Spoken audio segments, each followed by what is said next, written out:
വിഷുവിന്റെ അന്ന് രാവിലെ തന്നെ അമ്പലത്തിലേക്കൊക്കെ പോയി. പക്ഷെ ഫോൺ എടുക്കാൻ മറന്നു പോയോണ്ട് ഒറ്റ വീഡിയോസും എടുക്കാൻ പറ്റിയില്ല. ആകെയുള്ളത് തിരിച്ചു വന്നപ്പോൾ എടുത്തിട്ടുള്ള ഈ കുറച്ച് ഫോട്ടോസാണ്. അമ്പലത്തിൽ നിന്ന് വന്ന ആദ്യം തന്നെ ശർക്കര പാനിയും കൂട്ടി വിഷുക്കട്ട കഴിച്ചു. അപ്പോഴേക്കും നമ്മുടെ സദ്യയൊക്കെ റെഡി ആയിട്ടുണ്ടായിരുന്നു. ഞങ്ങൾ കഴിക്കാനിരിക്കുമ്പോൾ രുദ്രൂട്ട് നല്ല ഉറക്കായിരുന്നു. കുറച്ച് കഴിഞ്ഞപ്പോഴേക്കും ആളെ എണീറ്റു. അപ്പൊ അവനും ഒരു ഇലയൊക്കെ വിരിച്ചിട്ട് സദ്യ കൊടുത്തു. ഊണ് കഴിഞ്ഞ് പെട്ടെന്ന് തന്നെ ഞങ്ങൾ എന്റെ വീട്ടിലേക്ക് പോയി. അവിടുന്ന് ഞങ്ങൾ എല്ലാവരും കൂടി നേരെ സിനിമയ്ക്കാണ് പോയിട്ടുണ്ടായിരുന്നത്. ഇത് രുദ്രൂട്ടന്റെ ആദ്യത്തെ പടമാണ്. അവൻ എങ്ങനെയാണ് ഇരിക്കാന്നുള്ളതിന്റെ യാതൊരു ഐഡിയ എനിക്ക് ഉണ്ടായിരുന്നില്ല. പക്ഷെ പേടിച്ച പോലൊന്നും ഉണ്ടായില്ല. ആള് നല്ല എക്സൈറ്റഡ് ആയിരുന്നു. കുറച്ച് കഴിഞ്ഞപ്പോൾ നല്ല ഉറക്കമായി. പിന്നെ എണീറ്റത് പടം കഴിയാറായപ്പോഴാണ്. അതുകൊണ്ട് തന്നെ ഞങ്ങൾക്ക് സമാധാനമായിട്ട് സിനിമ കാണാൻ പറ്റി.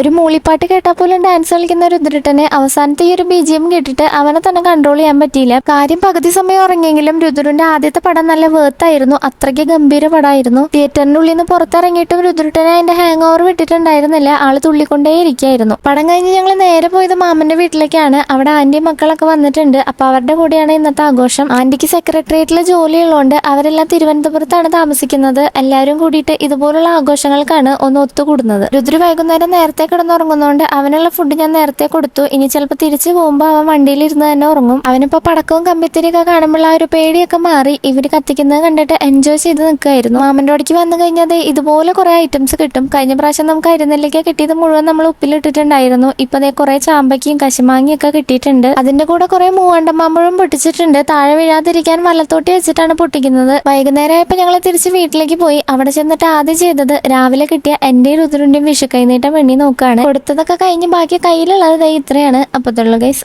ബൈ.